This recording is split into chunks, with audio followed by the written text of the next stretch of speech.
from hell, blue skies from pain. How I wish you were here.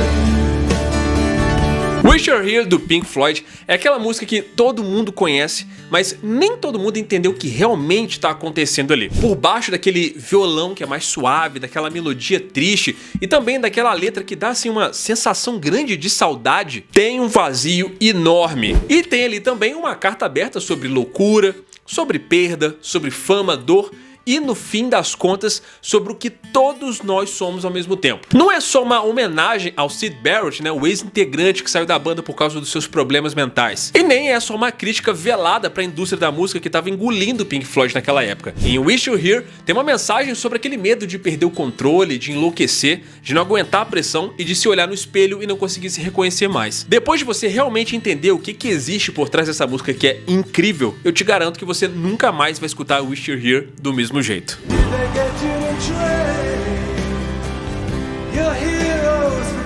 Quando o Pink Floyd terminou The Dark Side of the Moon lá em 1973, eles tinham basicamente zerado o jogo. Eles tinham tudo: sucesso, dinheiro, reconhecimento, muita turnê lotada, eles foram capa de revista e estavam super bem vistos pela crítica. Só que, ironicamente, foi justamente aí que começaram os problemas dessa banda. Porque quando você conquista tudo, vem aquela pergunta universal, né? E agora? A banda entrou assim numa espécie de vazio criativo bem forte. Eles estavam bem perdidos nessa época e já não estavam conseguindo nem se olhar direito dentro do estúdio. Parecia que o próprio sucesso tinha meio que sugado a alma do Pink Floyd. E foi nesse clima que eles começaram a tentar gravar o próximo disco deles. No começo de 1975, eles se trancaram no Abbey Road e a vibe era meio tensa naquela época. Ninguém sabia direito o que ia fazer. O Alan Parsons, que tinha sido lá um engenheiro genial do The Dark Side of the Moon, não estava disponível no mercado. Aí, eles já começaram com uma vibe bem ruim. Mas no meio daquela situação apareceu uma luz no fim do túnel. O David Gilmour estava ali meio que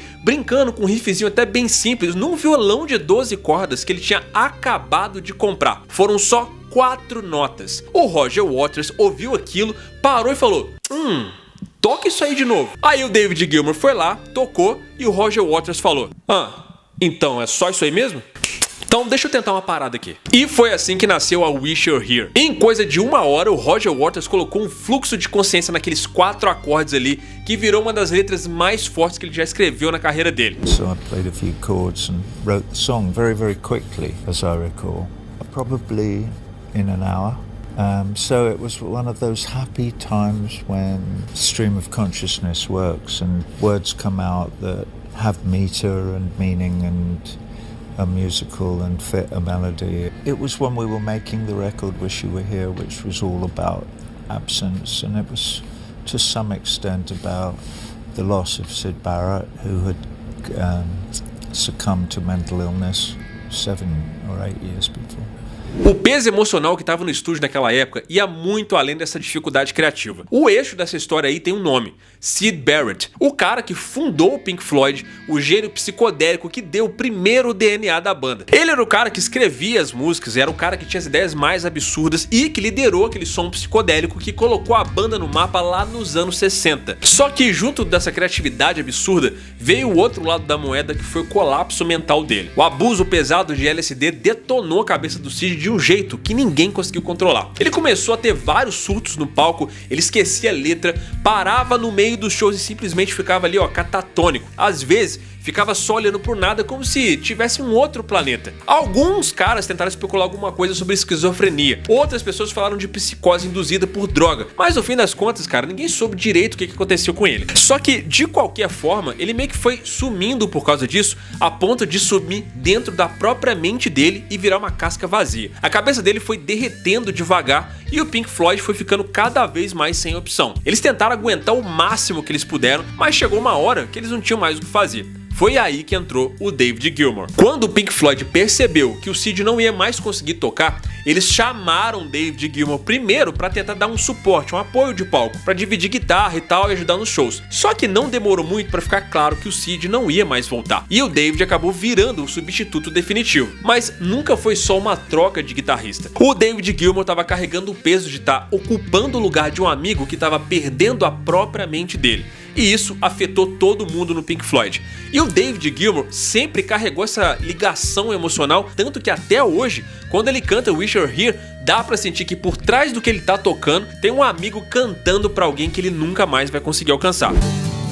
So you think you can tell heaven from hell, blue skies from pain. A ausência do Sid virou uma marca que nunca mais foi superada. Só que aí acontecia uma parada que foi tipo um roteiro de filme. No meio das gravações da Shine on Crazy Diamond, que já era basicamente uma carta de amor e luto pro próprio Sid, o cara simplesmente aparece do nada no estúdio, bem acima do peso, careca, sem sobrancelha e completamente irreconhecível. Durante um bom tempo ali, ninguém notou quem era aquele estranho que estava parado ali no estúdio, até que de repente alguém percebeu: é o Sid. O Roger Waters e o David Gilmour ficaram muito mal. Aquilo ali não era só reencontrar um amigo, era encarar ao vivo a personificação de tudo que eles estavam tentando exorcizar naquele disco. Aquele vazio, aquela perda, aquela distância emocional, a insanidade e a dor de ver alguém que você amava sumir dentro da própria cabeça. E a partir dali, tudo começou a ganhar forma. O conceito do álbum Wish You Were Here inteiro ia ser sobre ausência. There was this guy standing there in a gabardine raincoat, a large bloke, and I had no idea who it was. And surprisingly, no one's saying, who's that person? What's he doing wandering around all our gear in the studio? And then him coming into the control room and standing around, and how remarkable how long it was before anyone actually woke up. Finally, I think it was David who said, Nick, do you recognise him? And I looked, and I think I either shrugged my shoulders, or at some point Dave sort of put me out of my misery and said, it's Sid.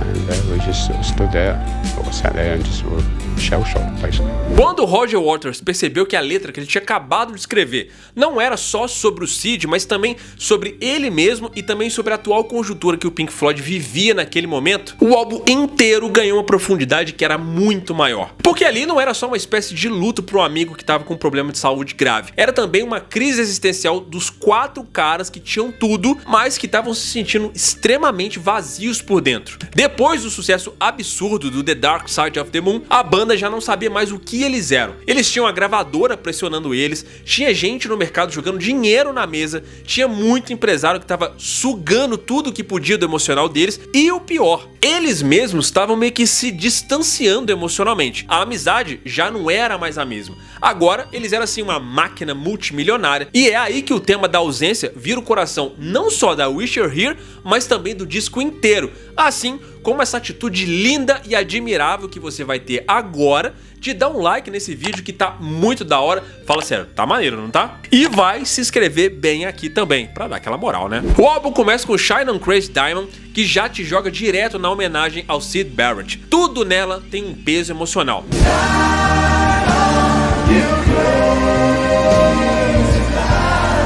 Só que quando o álbum vai avançando, a coisa toda vai ficando bem mais profunda, porque logo na sequência vem Welcome to the Machine, que é basicamente uma crítica à indústria fonográfica da época, e pode-se dizer que até a indústria fonográfica de hoje. Ali o Roger Waters não tá mais falando só do Sid, mas também de todo um sistema que pega vários jovens criativos, suga a alma deles e transforma eles em produto de massa.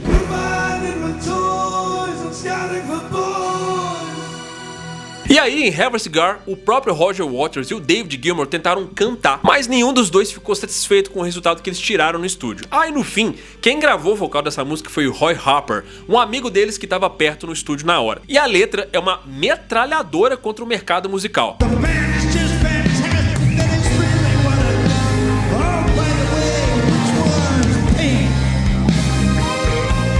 Isso daí, cara, é uma piada real, porque muita gente achava que Pink Floyd era o nome de uma pessoa, na verdade. Esse aí era um retrato perfeito de como os empresários e as gravadoras estavam meio que vendo os músicos daquela época. Eles nem se importavam em quem eram as pessoas que estavam na banda, eles só tinham que dar mais hits pra gravadora, mais turnê e mais dinheiro. As bandas eram vistas literalmente como máquina de fazer dinheiro. E é nesse clima de vazio e de desilusão que vem a faixa título, Wish You're Here. Agora, diferente do sarcasmo lá das outras músicas, aqui a coisa desce pro nível mais íntimo e mais emocional. O Roger Waters escreveu aquela letra como se ele estivesse conversando com alguém que ele não consegue mais alcançar. E esse alguém pode ser muita coisa ao mesmo tempo. Primeiramente é sobre o Syd Barrett, claro, mas também é sobre o próprio Roger Waters falando sobre o lado dele que ele também sente que perdeu alguma coisa. É a banda falando consigo mesma, é todo mundo falando com essa parte de si que foi engolida pelo tempo, pela fama, pela vida adulta, por tudo aquilo que suga a leveza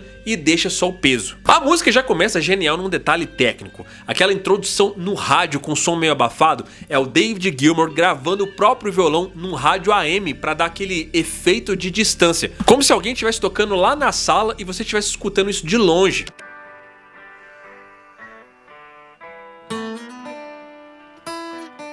Aí quando o som abre e entra o violão limpo, é quase como se a gente entrasse emocionalmente na música junto com a banda. É tipo uma transição mais simbólica, saca? É como se alguém estivesse tentando se reconectar, sair da distância para a presença. E a música é justamente sobre isso, para tentar se reconectar. E aí a letra já começa. So you think you can tell? Aqui ele tá questionando a nossa própria percepção das coisas. Será que a gente realmente consegue distinguir o que é felicidade e o que é sofrimento? Será que a gente sabe quando foi que a gente trocou o nosso sonho por uma ilusão? Quando que a gente deixou de lutar pelo que acreditava e passou a aceitar as correntes da vida como se elas dessem algum tipo de conforto? Did you exchange?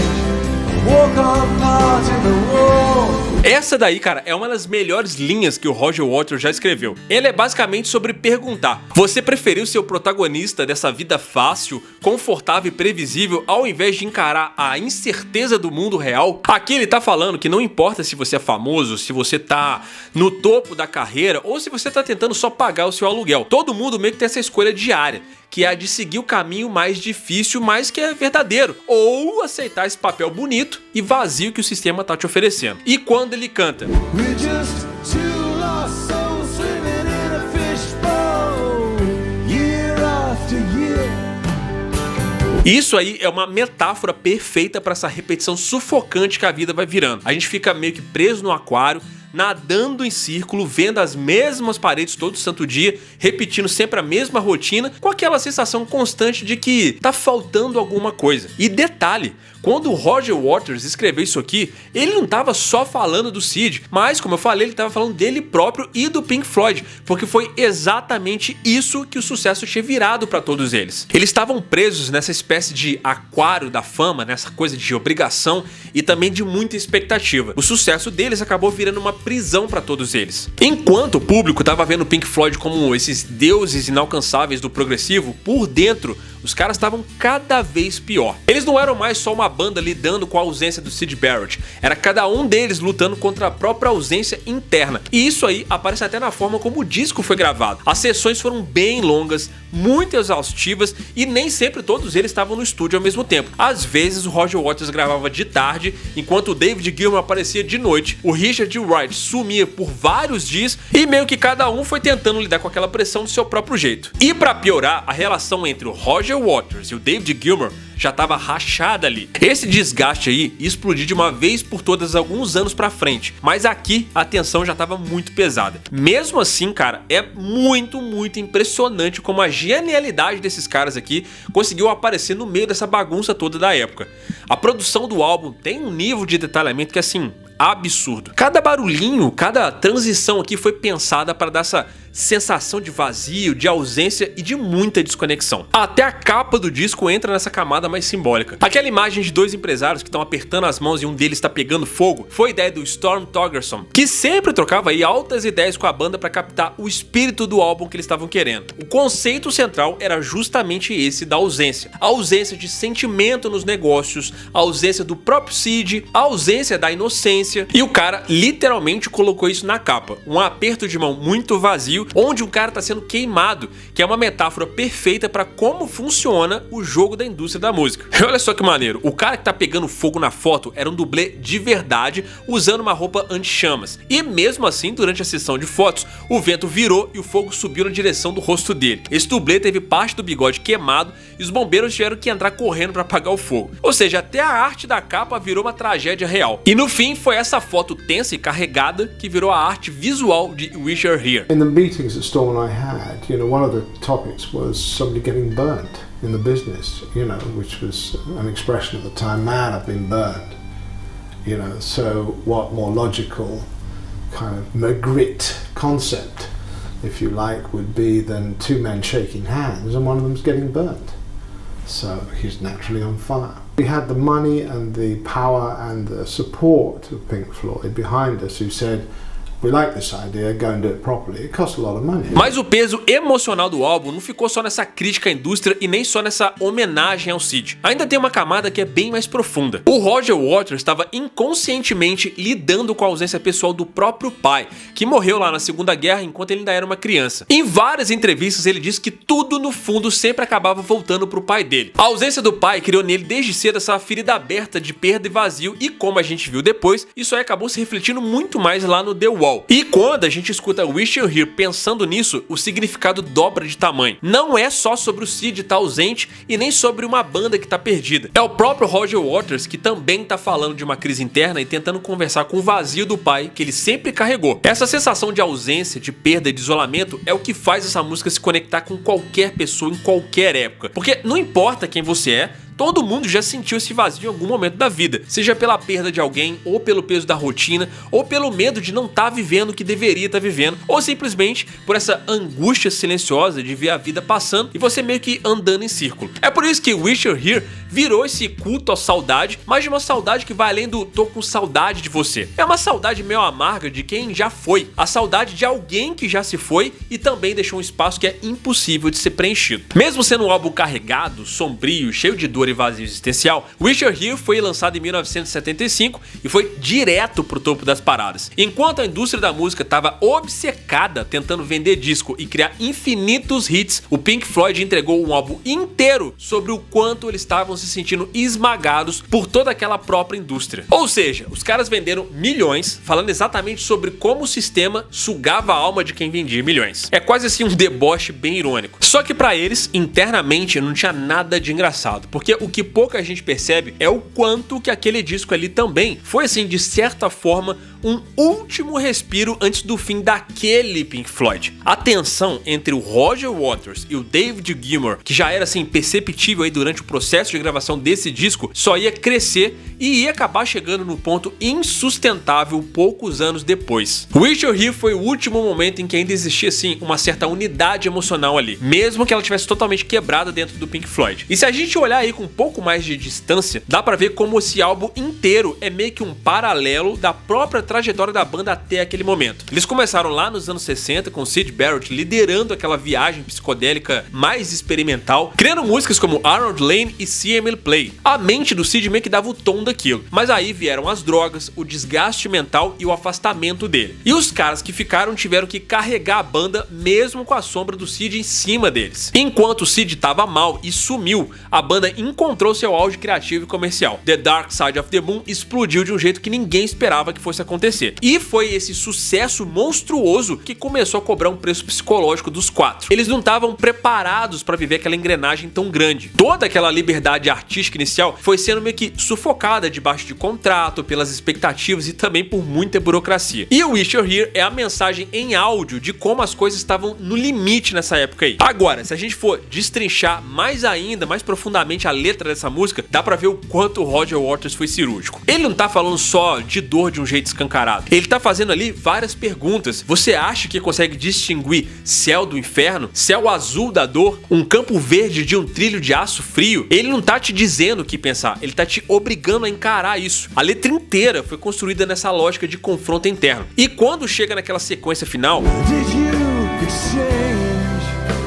a walk-on part in the war for a lead role in a cage? Isso aí é o resumo da condição humana moderna. A gente troca a luta genuína, imperfeita, incerta da vida real pelo papel confortável, seguro, mas vazio dentro de um sistema que é extremamente previsível. E isso aí vale tanto para a carreira quanto para os relacionamentos e também quanto para a vida em sociedade. É a escolha entre viver ou sobreviver. E o mais maluco, cara, é que mesmo com toda essa carga existencial, essa música soa leve, pra muitos é até uma balada. O violão cria essa atmosfera que é mais íntima, né? Como se o David Gilmour sentasse ali do seu lado pra fazer esse som, enquanto você fica ali refletindo sobre essas questões da vida que o Roger Waters colocou pra você. O fade out da música com o vento soprando no fundo é o mesmo tipo de vento que aparece também no comecinho da Shine On e o Crazy Diamond. É como se o álbum inteiro fosse atravessado por esse sopro de ausência, tipo aquele frio que a gente sente quando percebe que perdeu alguma coisa que não vai mais voltar. E depois foi justamente nesse momento, quando eles estavam no estúdio terminando os overdubs de Shine On You, Crazy Diamond, que o improvável acabou acontecendo.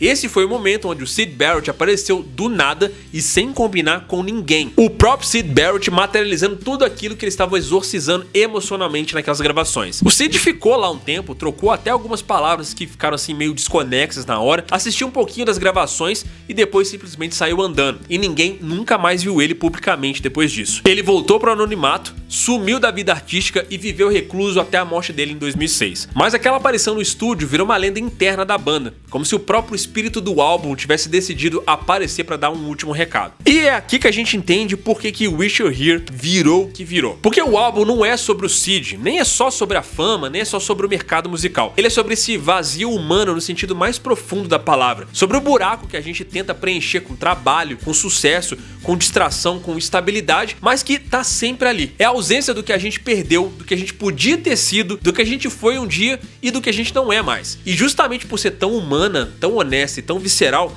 é que essa música aí atravessou várias décadas. Pode passar o tempo que for, cara, sempre vai ter alguém que tá escutando Wish You're Here e pensando em alguém que perdeu. Pode ser um amigo que se afastou, pode ser um familiar que foi embora, um amor que acabou não dando certo, ou até a própria versão antiga da gente mesmo que já não existe mais. E toda vez que o David Gilmour canta aquele refrão simples, a gente sente isso de novo. Não importa quantas vezes a gente for escutar essa música, é sempre como se fosse a primeira vez. Mas isso, na minha opinião, eu espero que você tenha a sua. Essa música, cara, ela é sobre como a vida vai arrancando vários pedaços da gente e deixando esses espaços vazios que ninguém mais consegue preencher. E a ausência não é só sobre perder alguém, é perder você mesmo aos pouquinhos sem perceber. A letra dela diz que a gente é um monte de peixe perdido no mesmo aquário, rodando ano após ano, tentando lembrar quem a gente já foi um dia. E você já parou pra pensar nisso? Tamo juntão, muito obrigado pela sua audiência, até a próxima, valeu!